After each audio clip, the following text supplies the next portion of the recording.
Cordial saludo para todos, mi nombre es Diana Morales, estudiante de tercer semestre de Derecho de la Universidad Nacional Abierta de Distancia aquí en el municipio de Paquetá, y hoy quiero traer un tema muy importante para la exposición de esta ponencia y es el principio de laicidad y el deber de neutralidad en las instituciones educativas públicas, un panorama desalentador.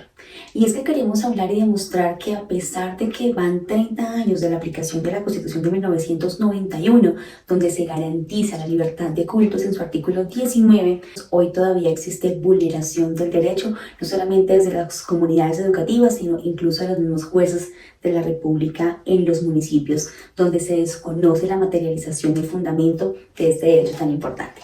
Así que sin más preámbulos, iniciemos contando la historia, porque quien no conoce la historia está condenado a repetirla. Y es que es importante reconocer que Colombia, en la Constitución de 1886, era un estado confesional. ¿Qué quiere decir esto? Que Colombia notificaba como religión oficial la religión católica, apostólica, romana, y le permitía tener esa cabida no solamente en la parte pública, sino en las decisiones que tomaran los gobiernos en esa época. Y a través del Concordato de 1887, un convenio que se firma entre la Santa Sede y el gobierno nacional de la época, le entrega el servicio público de la educación a la Iglesia Católica para que sea fundamentada en los valores y principios del catolicismo. Quiere decir que por eso podemos entender y explicar que después de un arraigo de más de 100 años, pues pretender que en 30 años vayamos a poder lograr transformar una sociedad es bastante complicado, pero ese es el reto que tenemos en esta ponencia. Cuando estamos en ese estado confesional, llega un proceso maravilloso que es el constituyente. Nace la Constitución de 1991, artículo 18, artículo 19, libertad de conciencia, libertad de culto, y desde ahí se fundamenta la ley 133 del 94, que es la ley de la libertad religiosa, y por allá en su artículo 6, numeral H, menciona que la educación religiosa debe ser escogida por los tutores, padres de familia o los jóvenes que ya tengan su mayoría de edad. Teniendo esto claro, vamos a entender ahora qué es el principio de laicidad. El principio de laicidad es un principio constitucional que le permite entender el derecho en dos dimensiones: la separación entre el Estado y las iglesias y su neutralidad, y el derecho de libertad de culto. Pero para que exista el principio de laicidad en el país deben garantizarse algunas consideraciones que ha hecho la Corte Constitucional, como primero, que no se debe establecer una religión oficial; dos, que no se debe decir o asumir o establecer una religión pública oficial o declararla; tres, que no se pueden tomar decisiones que lleven a beneficiar o a impulsar a una religión a la otra; cuatro, que no se pueden establecer políticas públicas que permitan beneficiar a una o a otra religión, y siempre se debe garantizar que las decisiones sean de manera imparcial y neutral.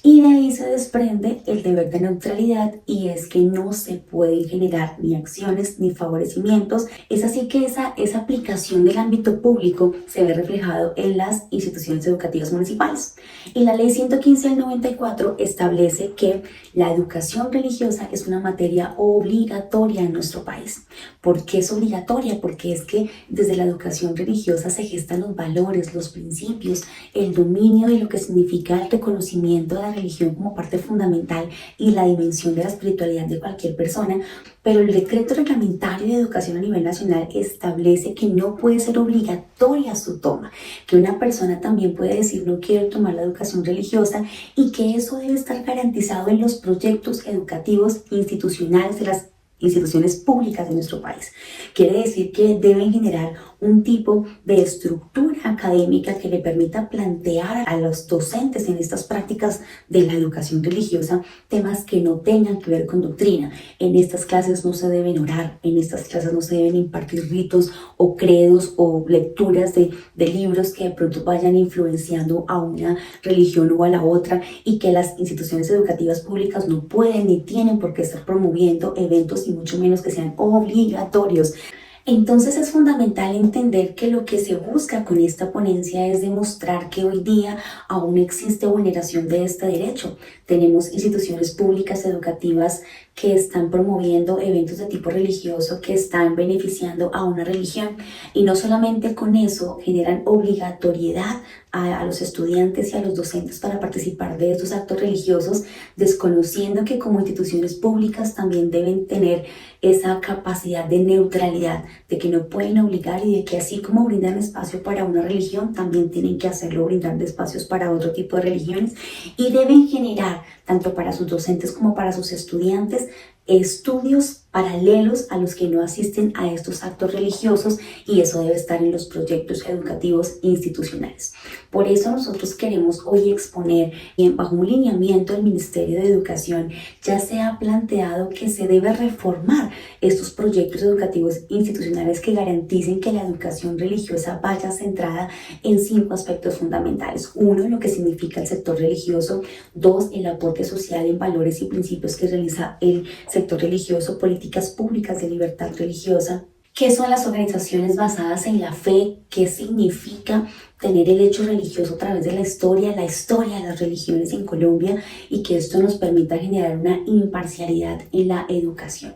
Es por eso que a través de esta ponencia queremos demostrar que hoy día tenemos toda la normativa. Tenemos la Constitución, tenemos la Ley 133, tenemos la Ley 115, el Decreto Único Reglamentario. El Ministerio de Educación ha generado todo el tema del esquema de lo que debe ser la educación religiosa, pero existe hoy una talanquera en nuestras instituciones educativas públicas, porque todavía tenemos arraigado en el corazón y en los hábitos y en las tradiciones lo que fue el Estado confesional en Colombia, y desprendernos de eso ha sido bastante complicado. Parece importante reconocer que según la encuesta política que realiza el DANE, se ha venido demostrando que poco a poco hay muchas más religiones que han venido surgiendo, y que definitivamente se ha venido decreciendo ese sentimiento del catolicismo en Colombia, lo cual no es malo, sino que permite generar pluralidad, y en ese estado laico debemos respetar el sentimiento religioso de lo que significa una creencia u otra, sin intentar dogmatizar o sin intentar imponer, sino al contrario, respetar y conocer lo que el otro significa.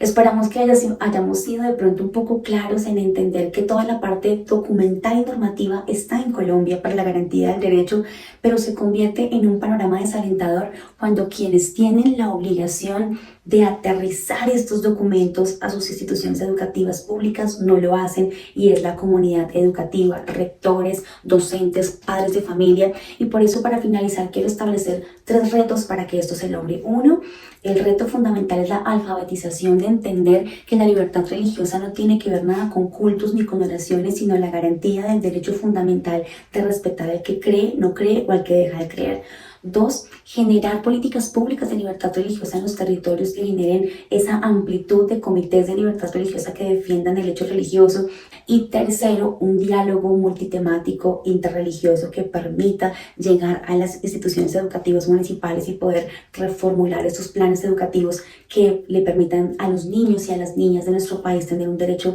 a la libertad religiosa. Y es que también se fundamenta el hecho de que si nosotros garantizamos el derecho a libertad religiosa, vamos a garantizar implícitamente el derecho a la educación. Vamos a tener menos deserción y vamos a tener ambientes seguros para nuestros niños, niñas y adolescentes en el país. Muchísimas gracias.